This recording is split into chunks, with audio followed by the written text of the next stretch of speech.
বিধায়কের গড়া কমিটি তারা মানবেন না। এর প্রতিবাদে বৃহস্পতিবার চ্যাংড়াবান্ধা স্থল বন্দরে ট্রাকে পণ্য লোড আনলোডের কাজ বন্ধ রেখে লাগাতার আন্দোলনে নামার হুমকি দিলেন রহিম মোহাম্মদ, নবীর হোসেন প্রমুখ তৃণমূলের মুঠিয়া মজদুর ইউনিয়নের নেতারা।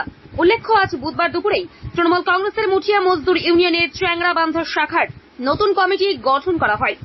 এদিন মেখলিগঞ্জ শহরে তৃণমূল কংগ্রেসের দলীয় কার্যালয়ে এলাকার বিধায়ক পরেশ চন্দ্র অধিকারী, মুঠিয়া মজদুর ইউনিয়নের ব্লকের দায়িত্বে থাকা বুলবুল মোহাম্মদের উপস্থিতিতে একটি সভা অনুষ্ঠিত হয়।